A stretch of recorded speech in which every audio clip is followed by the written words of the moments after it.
প্রিয় দর্শক, স্বাগত জানাচ্ছি সারাদিনের সংবাদে প্রতিদিনের আয়োজন রাত 11টার শীর্ষ সংবাদে।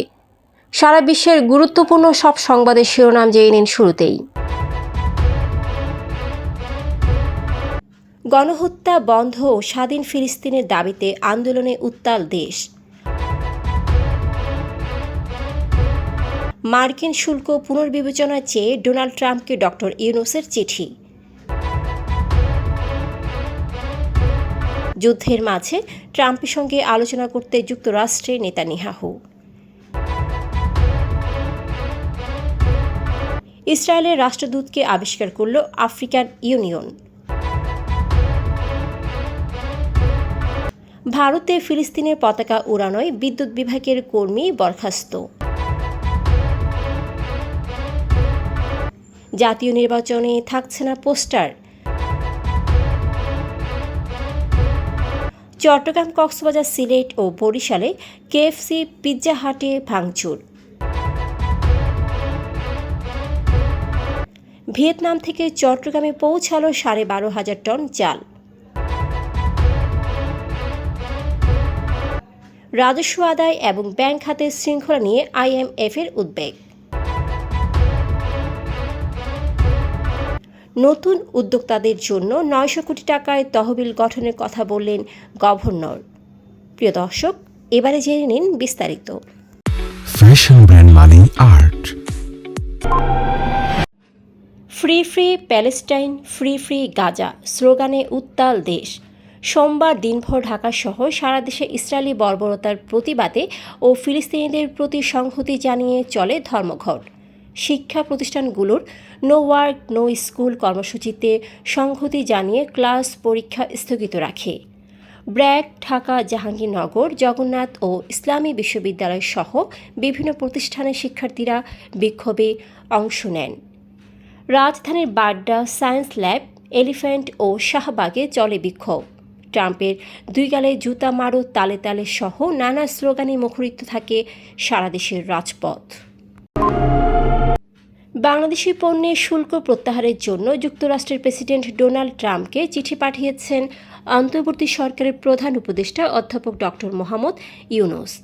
সোমবার পাঠানো এই চিঠিতে বাংলাদেশি পণ্যে শুল্ক পুনর্বিবেচনার জন্য আলোচনা করতে অনুরোধ করা হয়েছে। যুক্তরাষ্ট্রের প্রেসিডেন্টকে উদ্দেশ্য করে চিঠিতে ডক্টর ইউনূস লিখেছেন, আমি আপনাকে আশ্বস্ত করার জন্য লিখছি যে বাংলাদেশে আমরা আপনার বাণিজ্য এজেন্ডাকে সম্পূর্ণরূপে সমর্থন করার জন্য প্রয়োজনীয় সব পদক্ষেপ নেব। গাজায় হামাসের পাল্টা আঘাতের মুখে অবরুদ্ধ।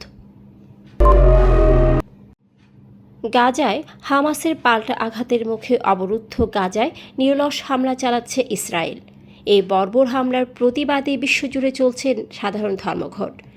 এ পরিস্থিতিতে ইসরায়েলি প্রধানমন্ত্রী নেতানিয়াহু হোয়াইট হাউসে মার্কিন প্রেসিডেন্ট ট্রাম্প ও মধ্যপ্রাচ্য বিষয়ক দূত উইটকফের সঙ্গে বৈঠক করতে যুক্তরাষ্ট্রে গেছেন।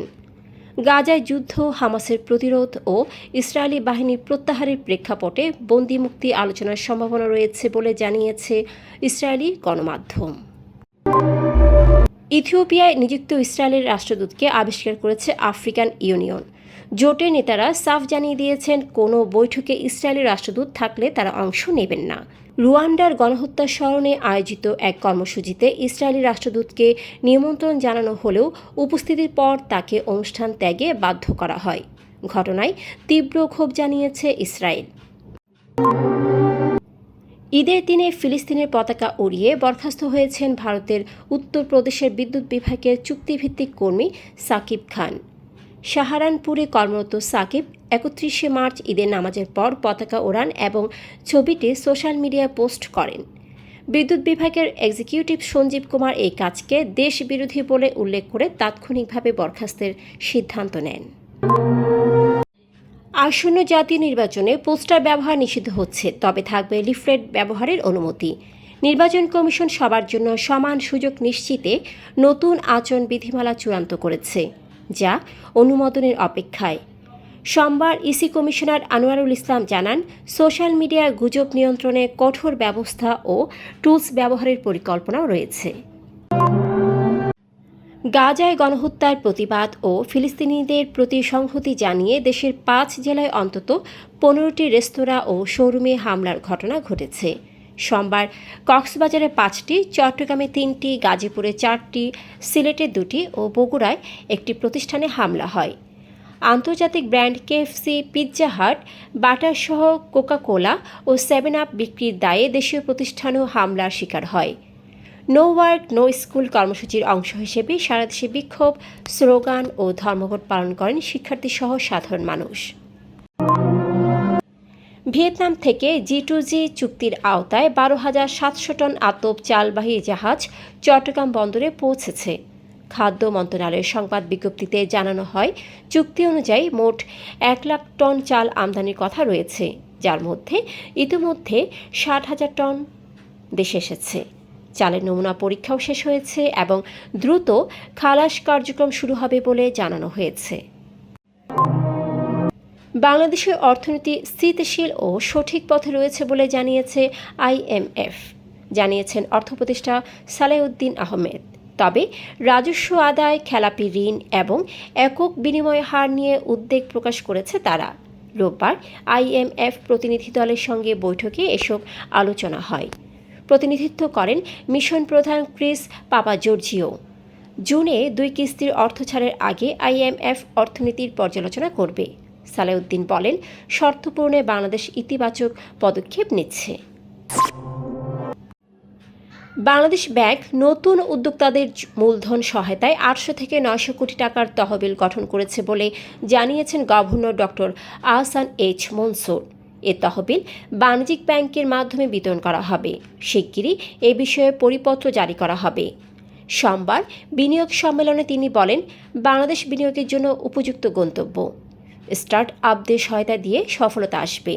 নির্বাহী পরিচালক চৌধুরী আশিক মাহমুদ বলেন, ট্রেড লাইসেন্স নবায়ন সহ সরকারি লাল ফিতার ভোগান্তি নতুন উদ্যোক্তাদের জন্য বড় চ্যালেঞ্জ।